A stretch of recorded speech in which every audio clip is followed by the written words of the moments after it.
Kontrak sudah disusun sesuai keinginan Anda. Rumah sakit setuju bahwa perempuan yang mengandung anak Anda harus tinggal di kediaman Anda selama masa kehamilan. Jika dia menolak, kontrak ini sah secara hukum. Tidak ada celah bagi pihak lain untuk membatalkannya. Bagus, aku tidak ingin drama yang tidak perlu. Pastikan dia tidak membuat masalah. Anda yakin tidak ingin tahu siapa perempuan yang akan mengandung anak Anda? Tidak penting siapa dia, aku hanya butuh anakku lahir dengan sehat.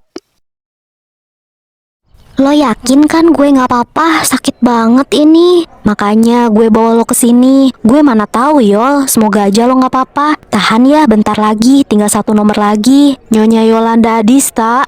Saya Sus, silahkan ikut saya Nona. Doain gue ya nggak kena penyakit aneh.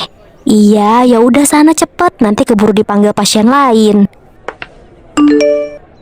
Davina, ini sudah mau awal bulan. Kamu sudah menunggak 2 bulan. Kalau tidak dibayar, terpaksa ibu cari penyewa lain ya.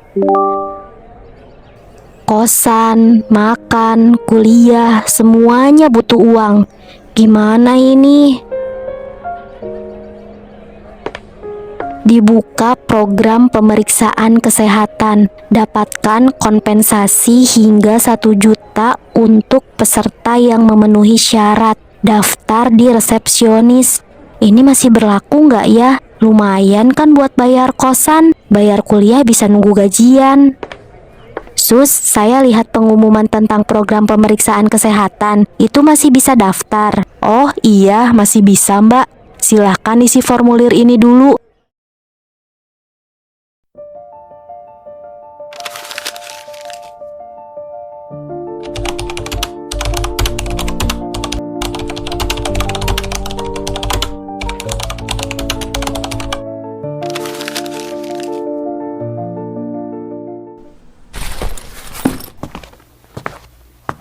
Ini untuk pasien IVF ya? Iya, bawa saja ke ruang tindakan. Dokter Arman sudah menunggu di ruang dokter.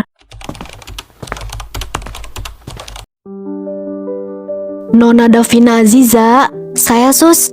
mari ikut saya.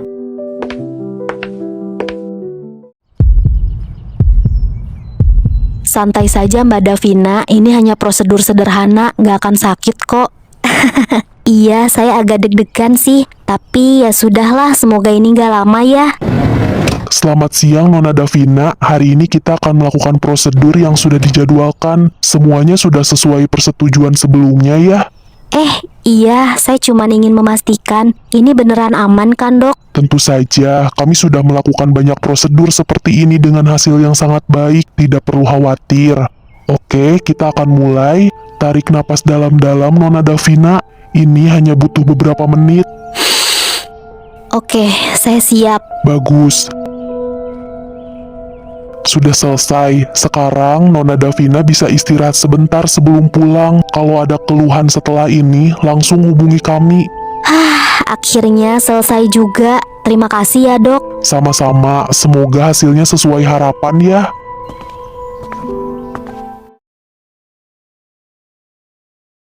Selamat pagi, ada keluhan apa Nona? Pagi dok, saya udah beberapa hari ini nggak enak badan. Perut saya mual, sering pusing, badan juga gampang capek. Saya pikir ini mah atau tipes, soalnya saya juga telat makan beberapa kali. Oke, gejala seperti itu bisa banyak penyebabnya. Ada demam atau nyeri di bagian tertentu. Iya dok, saya sempat demam beberapa hari lalu, tapi ini perut saya rasanya nggak nyaman banget. Sama saya juga baru sadar kalau saya telat menstruasi sudah mau 1 bulan. Baik, kalau begitu saya perlu melakukan pemeriksaan lebih lanjut. Saya akan cek tekanan darah dan kondisi perutnya dulu ya. Apakah ada nyeri di bagian tertentu saat ditekan? Iya, agak kembung dan aneh rasanya. Oke, untuk memastikan kondisi kamu, saya sarankan kita lakukan tes darah dan USG. USG? Tapi saya cuma sakit perut dokter, nggak terlalu serius kan? USG bisa membantu kita melihat apakah ada gangguan di pencernaan atau organ lainnya. Jangan khawatir, ini prosedur standar kok. Baiklah dok, kalau memang harus saya ikut saja. Baik, saya sudah melihat hasil tesnya. Jadi, saya kena mah atau tipes dok? Kamu hamil. Bercanda ya dok, saya jomblo, mana mungkin hamil. Saya serius, kamu hamil 5 minggu.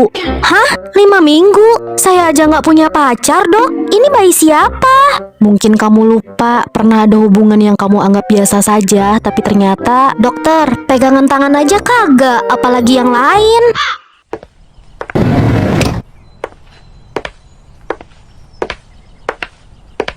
Saya ingin pemeriksaan kehamilan. Nama saya Nadine Kalista. Saya bagian dari program IVF di sini. Sebentar ya Bu Nadine. Kenapa? Ada masalah? Sebentar, saya panggil perawat yang menangani program ini ya. Mohon tunggu sebentar. Bu Yuli, ada pasien bernama Nadine Kalista yang datang untuk cek kehamilan. Tapi setelah saya periksa di sistem, namanya tidak ada di data penerima transfer embrio. Nadine Kalista, dia kan ikut program IVF di sini.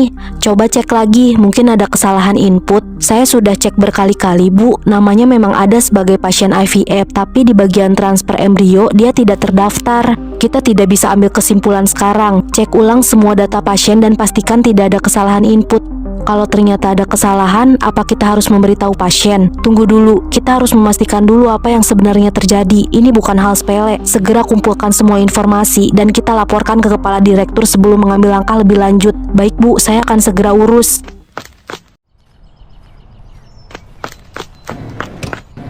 Bu, saya sudah cek ulang semua data pasien IVF. Hasilnya memang ada satu pasien lain yang menerima transfer embrio pada tanggal yang seharusnya dijadwalkan untuk Ibu Nadine.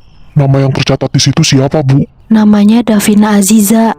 Kita tidak bisa diam saja. Segera kumpulkan semua dokumen terkait prosedur ini dan buat laporan lengkap. Kita harus segera melaporkan ini ke kepala direktur sebelum pasien menyadari ada yang salah. Jelaskan, bagaimana ini bisa terjadi? Ada kesalahan administratif dalam program medis eksperimental kita. Pasien 17 seharusnya hanya mengikuti uji coba terapi regeneratif, tapi dia malah disuntikan embrio. Embrio siapa? Embrio dari Tuan Safir Aldrich.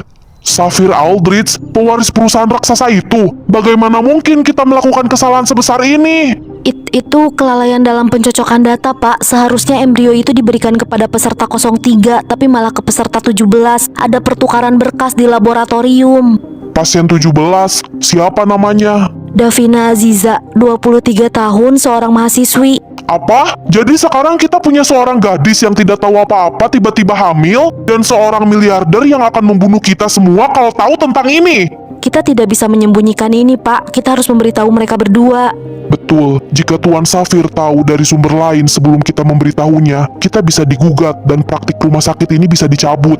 Brengsek! Kita tidak punya pilihan lain, kita harus menemui Tuan Safir dan Davin secepatnya sebelum semuanya semakin parah. Baiklah, kita akan menemui mereka secara langsung. Kau, Dr. Karina, datanglah langsung ke tempat peserta 17, dan saya dan kepala hukum yang akan menemui Tuan Safir secara langsung. Jika saya belum menelpon, jangan dulu pulang. Saya akan memberi aba-aba kepadamu setelah Tuan Safir memberikan jawaban. Dan kau, Dr. Arman, buat semua data tentang ini jangan sampai bocor, sampai semua ada keputusan dari Tuan Safir.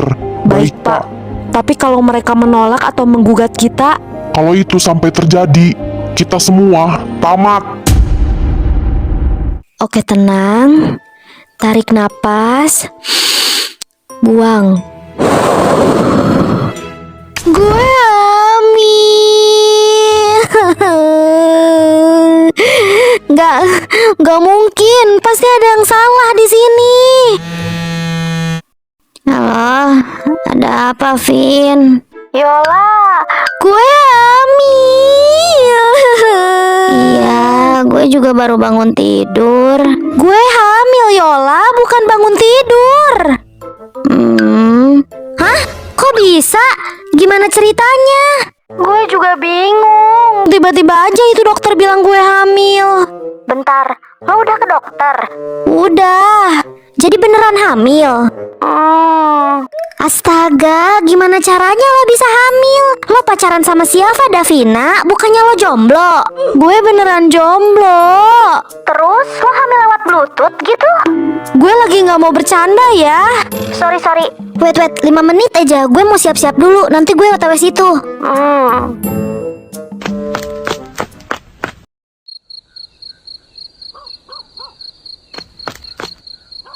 Tuan Safir tidak menerima tamu malam-malam, apalagi tanpa pemberitahuan. Kami paham, tapi ini darurat. Kami harus bicara langsung dengan beliau. Darurat seperti apa sampai harus mendobrak etika? Ada kesalahan serius yang terjadi di rumah sakit dan itu berkaitan langsung dengan Tuan Safir. Baiklah, tunggu di sini.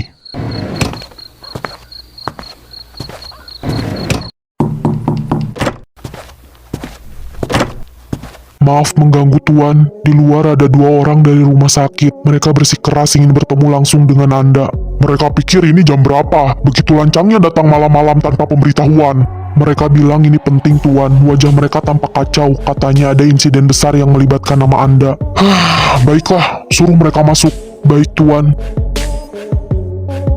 Buka pintu, izinkan mereka masuk. Ikuti saya, tapi saya peringatkan, jika Tuan Safir tidak menyukai apa yang Anda sampaikan, konsekuensinya ada di tangan Anda sendiri.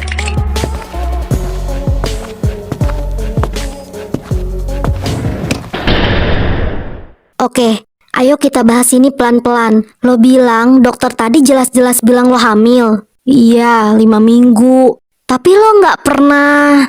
lo tahu maksud gue lah. Lo bahkan jomblo. Ini gimana ceritanya? Gue juga bingung. Gimana mungkin gue bisa hamil kalau... Kecuali lo tiba-tiba punya kekuatan buat berkembang biak sendiri tanpa bantuan siapapun. Yola, ini serius. Oke, kita pikirin ini baik-baik. Ada kemungkinan dokter salah. Mungkin hasil tesnya ketuker sama pasien lain. Gue juga pengen percaya itu. Tapi ini dokter, Yola. Mereka nggak mungkin asal ngomong kan? Terus kalau bukan dari hubungan, lo tahu maksud gue lah. Selamat malam Nona Davina. Saya Dokter Karina dari Rumah Sakit Harapan Bunda. Rumah Sakit Harapan Bunda, ada apa ya dok? Saya ingin berbicara dengan Anda secara pribadi. Ini sangat penting. Kalau ini tentang kesehatannya, saya rasa saya juga bisa mendengar. Saya menghormati privasi Anda, Nona Davina, tapi jika Anda nyaman membicarakan ini di depan teman Anda, saya tidak masalah. Tidak apa-apa, Yola bisa tetap di sini. Silahkan masuk, dokter. Saya harap kalian membawa sesuatu yang jauh lebih penting daripada sekedar alasan. Kami minta maaf atas gangguan ini Tuan, tapi kami datang membawa kabar yang sangat serius dan secara tidak langsung melibatkan Anda. Kalau memang berkaitan denganku, berhenti berputar-putar, katakan intinya. Kami telah menemukan kekeliruan dalam program fertilisasi eksklusif yang Anda ikuti, sebuah kesalahan yang sangat fatal. Jenis kesalahan seperti apa yang membuat 2 orang seperti kalian terlihat seperti sedang menunggu eksekusi? Embrio Anda yang seharusnya ditanamkan pada penerima yang telah Anda pilih, justru ditanamkan pada wanita lain, bukan peserta program privat ini.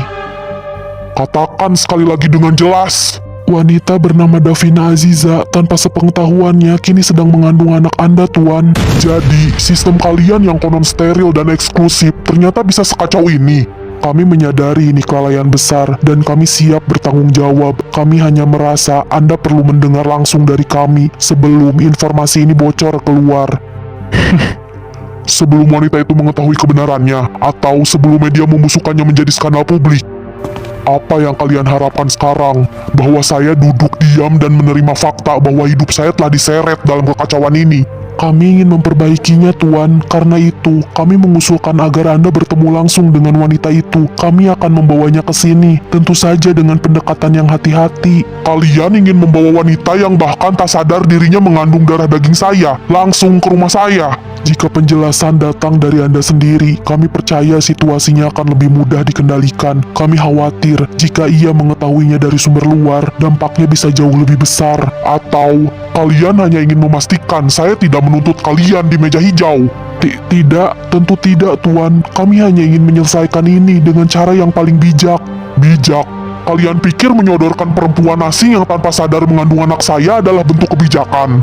Kalau saja saya bukan Safir Aldrich, kalian pasti sudah mengubur berita ini dalam-dalam, berharap waktu yang menyelesaikan semuanya. Tidak Tuan, kami sangat menghargai reputasi Anda. Itulah mengapa kami datang langsung tanpa perantara. Reputasi saya bukan urusan kalian. Yang kalian hianati adalah kendali saya, dan itu tidak bisa dimaafkan begitu saja. Kami akan mengikuti semua arahan Anda, Tuan. Segala bentuk kompensasi, bantuan hukum, pengamanan akan kami sediakan. Kami hanya mohon, jangan biarkan ini menjadi krisis publik. Bawa wanita itu ke sini, tapi dengar baik-baik. Sekali saja dia mengetahui sesuatu sebelum saya mengizinkannya, kalian berdua akan saya buat menghilang sebelum matahari terbit. Sekarang pergilah dan panggilkan wanita itu, dan pastikan kalian tidak membuat kekacauan untuk kedua kalinya. Jadi, ada apa ya, Dok? Apakah ini tentang program medis yang saya ikuti? Benar, kami hanya ingin memastikan kondisi Anda baik-baik saja selama program berlangsung. Kami sangat peduli dengan kesehatan pasien kami, terutama mereka yang terlibat dalam penelitian medis seperti Anda. Bukankah saya sudah menjalani semua prosedur dengan baik? Kenapa baru sekarang pihak rumah sakit datang langsung ke sini? Kami hanya ingin memastikan Anda tidak mengalami efek samping apapun atau perubahan pada tubuh Anda. Efek samping? Maksud dokter apa? Kami hanya ingin memeriksa ulang kondisi Anda secara menyeluruh, dan jika memungkinkan, kami akan mengatur pertemuan dengan pihak yang terkait dengan program ini. Tapi, saya masih menunggu instruksi lebih lanjut dari atasan saya. Pihak terkait? Kenapa kesannya ini lebih serius dari sekedar program medis biasa? Saya mengerti ini terdengar tidak biasa, tapi percayalah, ini bukan sesuatu yang perlu Anda khawatirkan. Kami hanya ingin memastikan semuanya berjalan dengan baik, dan Anda mendapatkan perhatian penuh dari pihak rumah sakit. Saya masih tidak mengerti kenapa saya yang dipilih. Tapi kapan saya harus datang? Saya belum bisa memastikan. Saya harus menunggu kabar dari atasan saya dulu, sebelum bisa memberi jawaban pasti.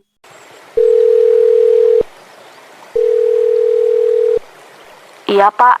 Tuan Safir sudah menyetujui bahwa Nona Davina sekarang juga. Pastikan dia tidak merasa tertekan dan jangan sebutkan namanya dulu. Kita harus menangani ini dengan hati-hati. Baik, Pak. Saya akan segera membawanya.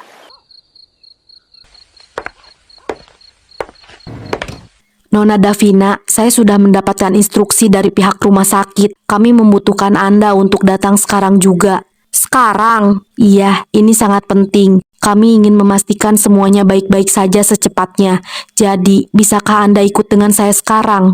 Tunggu sebentar, kenapa kesannya buru-buru? Dan kemana kalian mau pergi? Kami hanya ingin membawa Nona Davina untuk pemeriksaan lebih lanjut.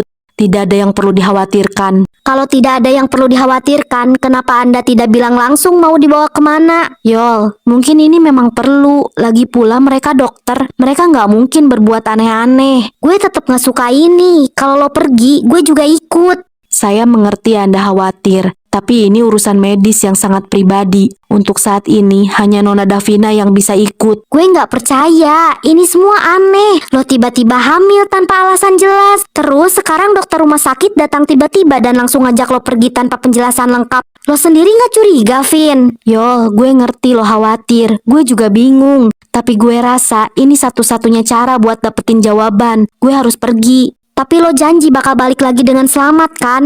Gue janji, gue bakal baik-baik aja. Gue bakal kasih kabar terus ke lo. Gue bakal nunggu kabar dari lo. Kalau dalam waktu beberapa jam lo gak ngasih kabar, gue bakal cari lo sendiri. Saya jamin Nona Davina akan baik-baik saja. Terima kasih sudah mengerti, Nona.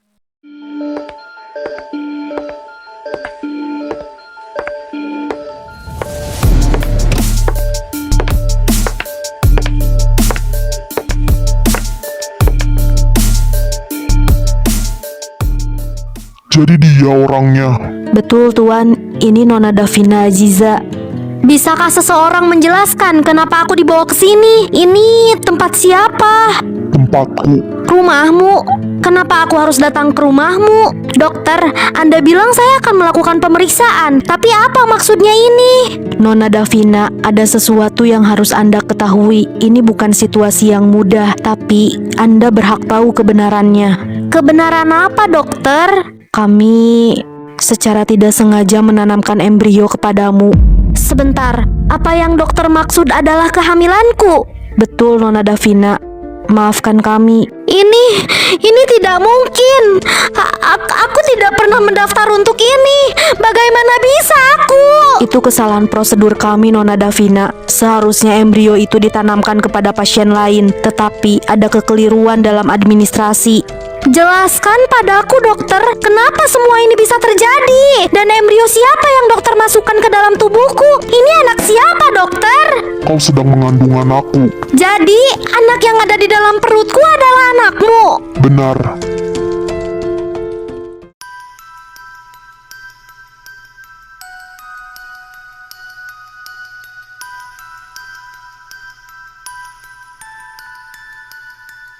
Apa? Tidak, ini pasti lelucon kan? Kau benar-benar ingin si penerima embrio tinggal di rumah ini bersamamu? Dan sekarang penerimanya adalah aku, dan akulah yang harus tinggal di sini. Tidak, aku tidak mau. Itu adalah syarat dalam kontrakku dengan rumah sakit. Siapapun yang mengandung anakku harus tinggal di bawah atapku untuk memastikan kesehatannya dan juga anak itu. Sekarang, mari kita bahas bagaimana kita akan menangani situasi ini. Menangani? Aku bahkan tidak pernah setuju dengan ini. Itu tidak mengubah kenyataan bahwa kau sedang mengandung anakku. Jadi aku hanya dianggap sebagai wadah untuk anakmu. Kau ingin aku tinggal di sini agar bisa mengawasi milikmu. Aku ingin memastikan anakku tidak mengalami komplikasi akibat kesalahan yang dibuat rumah sakit. Ini adalah tanggung jawabku sebagai ayah. Tidak, aku tidak akan pernah tinggal di sini. Kau tidak punya pilihan lain. Aku punya pilihan, aku tidak akan membiarkanmu mengatur hidupku. Ini tubuhku, aku akan melakukan apapun yang kuinginkan. Kau ingin menyingkirkannya. Iya, aku lebih memilih menggugurkan anak ini daripada harus tinggal bersamamu. Kau tidak akan melakukannya. Apa yang bisa kau lakukan untuk menghentikanku? Aku akan memberikanmu pilihan. Pilihan apa? Kau boleh tinggal di tempat lain jika kau tidak ingin berada di rumah ini. Tapi ada syaratnya. Apa syaratnya? Kau tidak boleh menggugurkan anak ini. Kau akan tetap melahirkannya. Dan setelah itu, kau bebas melakukan apapun yang kau mau. Dan jika aku menolak? Maka akan kupastikan kau tidak punya kesempatan untuk melakukannya.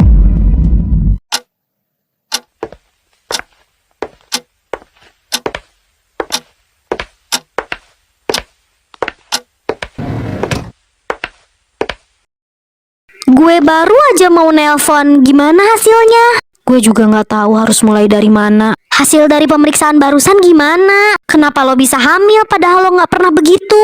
Gue nggak diperiksa, tapi gue dibawa ke rumah pemilik embrio itu. Gimana? Loading dikit gue. Gue beneran hamil, Yol. Tapi ini bukan karena gue ngelakuin itu. Rumah sakit, mereka bikin kesalahan fatal. Maksud lo, kesalahan gimana?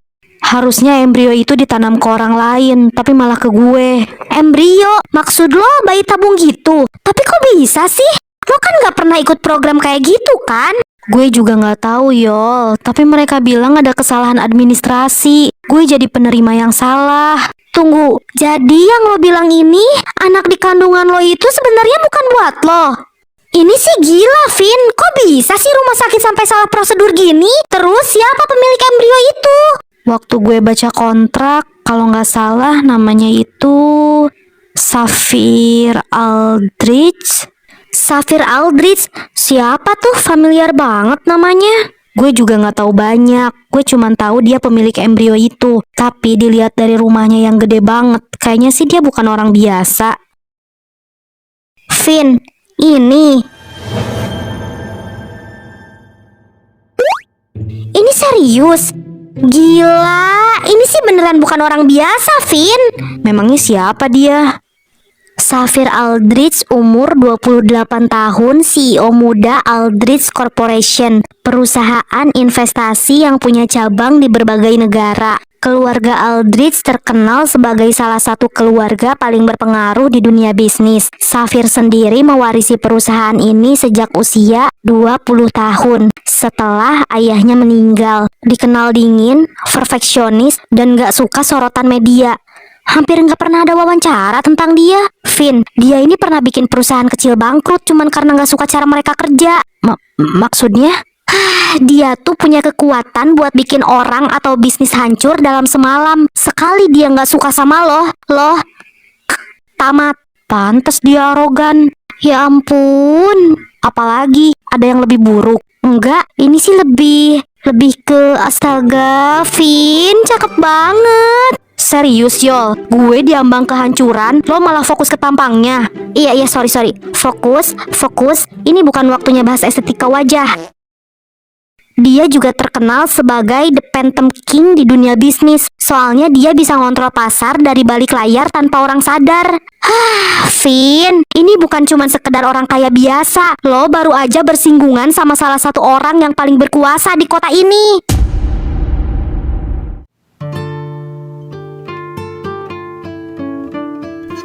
Davina Aziza, 23 tahun, mahasiswi tingkat akhir jurusan teknik sipil, tinggal di sebuah kos sederhana di pusat kota. Keluarganya, yatim piatu sejak usia 5 tahun, tumbuh di panti asuhan hingga lulus SMA. Saat ini tinggal sendiri di sebuah kos kecil di distrik barat kota. Teknik sipil, betul tuan, bukan bidang yang mudah, tapi dia memiliki catatan akademik yang cukup baik, mendapatkan beasiswa sejak SMA, dan melanjutkan kuliah dengan prestasi yang cukup stabil. Jadi dia bukan hanya gadis biasa. Nona Aziza juga bekerja paruh waktu sebagai barista di salah satu kafe kopi yang ada di kota barat, mungkin untuk memenuhi kebutuhan hidupnya, dan ia memiliki sahabat sesama dari panti asuhan yang bernama Yolanda Adista. Hidup sendiri sejak kecil. Kita lihat seberapa keras kepalanya.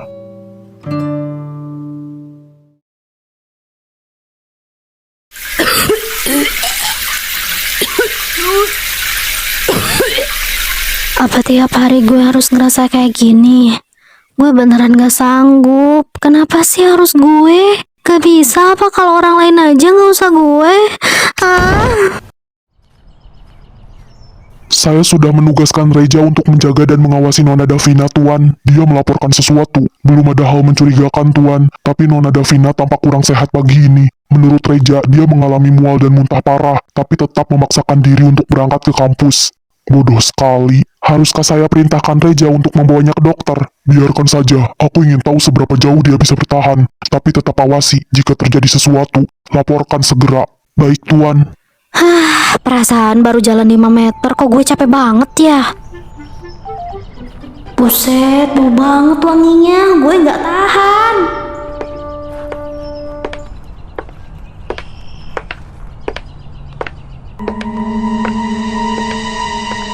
Pusing banget kepala gue.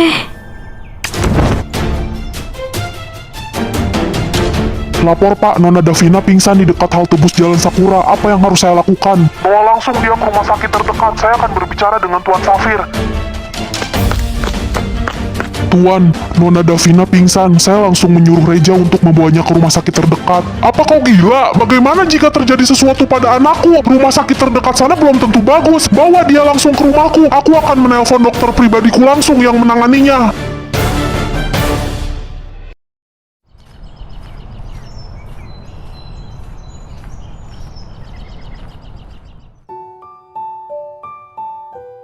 Merepotkan sekali. Gue di mana? Kau sadar lebih cepat dari yang kuduga. Loh, kenapa gue ada di sini? Kau pingsan di halte. Orangku membawamu ke sini atas perintahku. Sial, jadi gue pingsan beneran. Terus kenapa harus bawa gue ke sini? Kan bisa ke rumah sakit. Atau biarin aja? Membiarkan orang-orang berbisik soal bagaimana seorang wanita pingsan di jalan, lalu dibawa ke rumah sakit dengan nama Aldrich yang tercatat sebagai penanggung jawab. Jangan bodoh. Bener juga. Aku tidak akan membiarkan sesuatu yang menjadi tanggung jawabku berada dalam bahaya. Tanggung jawab? Sejak kapan gue jadi tanggung jawab lo? Sejak ada anakku di dalam tubuhmu.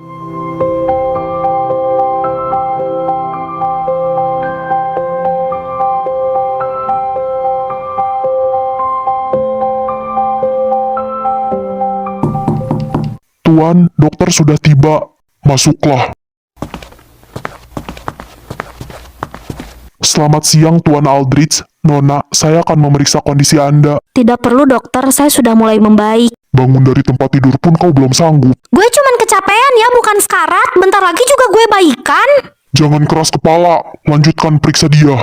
Nyebelin banget sih jadi orang.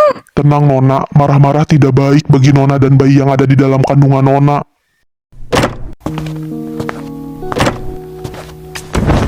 Gimana keadaannya? Kenapa? Khawatir? Oke, nggak ada yang serius. Dia cuman kelelahan, butuh istirahat doang. Tapi lo sendiri kayaknya yang lebih stres. Gue cuman gak suka sama hal-hal yang tidak terduga. Gue sampai lupa kapan terakhir kali lo bawa orang luar ke sini. Gue penasaran, lo yang selalu ogah urusan beginian, tiba-tiba bawa perempuan ke rumah lo. Ini cukup fenomenal. Lo tahu, gue gak punya pilihan lain. Kenapa lo gak berubah? Semua harus lo kontrol, semua harus sesuai dengan cara lo. Sampai urusan punya anak aja, lo milih jalan pintas. Lo tahu kenapa? Keluarga lo. Pernikahan cuman transaksi. Gue lihat itu sejak kecil. Ayah gue nikah cuman buat bisnis, bukan karena cinta. Ibu gue, dia lebih peduli sama reputasi dan warisan daripada anaknya sendiri. Lo gak percaya cinta itu ada? Cinta itu cuma dongeng yang dibungkus realita. Lo lihat mereka senyum, saling gandeng tangan, tapi begitu pintu rumah tertutup, yang tersisa cuma sunyi dan tatapan dingin dari dua orang asing yang lelah berpura-pura. Dan itu alasan lo gak mau menikah. Gue gak butuh pernikahan yang ujung-ujungnya cuma jadi tempat saling menyakiti. Gue cuma pengen punya keturunan, tanpa kebohongan, tanpa sandiwara. Tapi lihat lo sekarang, lo bahkan repot-repot bawa perempuan ke rumah lo, nanyain keadaannya, memastikan dia baik-baik saja. Lo yakin lo masih gak butuh drama? Ini cuman kebetulan.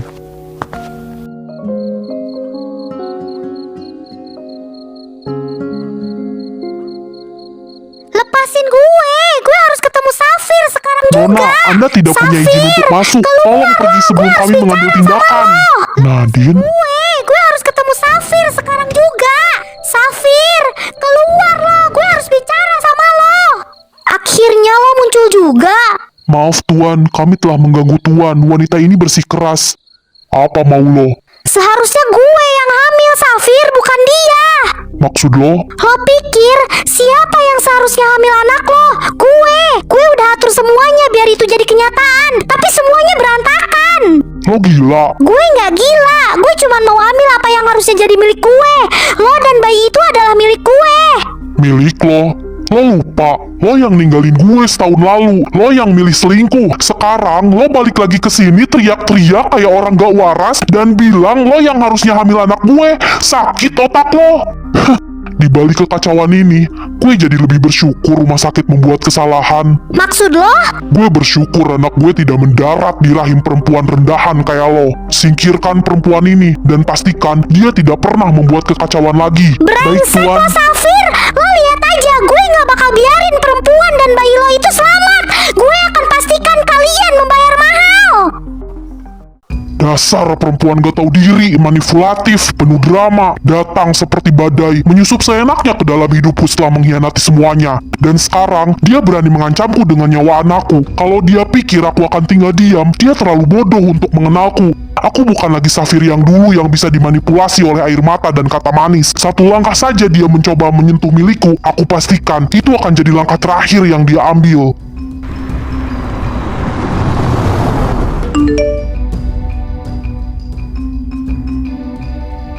Davina Aziza. Dia pasti mikir hidupnya udah sempurna sekarang, dicintai dan juga dijaga. Padahal dia belum tahu hidup tidak semanis itu. Apalagi kalau kebahagiaan yang dia nikmati adalah milik gue. Safir Aldrich, lo pikir lo aman hanya karena pintu rumah lo tertutup rapat? Asal lo tahu, luka yang gue tanam gak butuh pintu untuk menyelinap masuk. Lihat aja, gue bakal hancurin mereka pelan-pelan, dan lo akan secara sukarela kembali ke pelukan gue.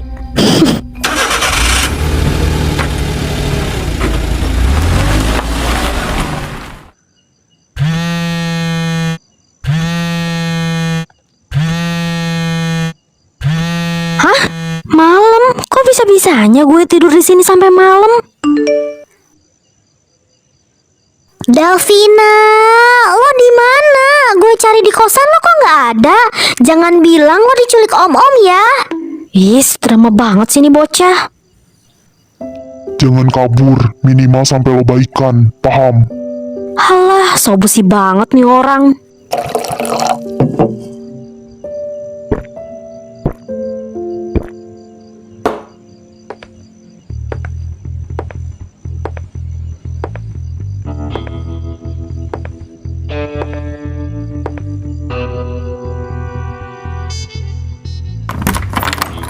Mau kemana?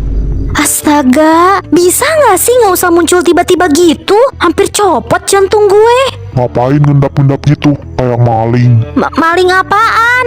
Gue lagi stretching. Ya, stretching. Stretching penting buat kesehatan tahu. Stretching depan pintu tengah malam. Menarik. Ya udah sana, ngapain lo masih anteng berdiri di situ? Memastikan si pendek ini untuk kembali ke kamarnya. Apa sih lo pendek-pendek, body shaming banget. Hak gue dong kalau mau pergi. Minimal sehat dulu. Lo nggak lihat gue sehat walafiat gini? Nih, tuh lihat nih, gue sehat banget. Lo mau ngapain? Jangan mesum ya. Lah, dia wangi kok gue nggak mual. Oh, ngunci pintu. Kok dikunci sih? Gue mau pulang.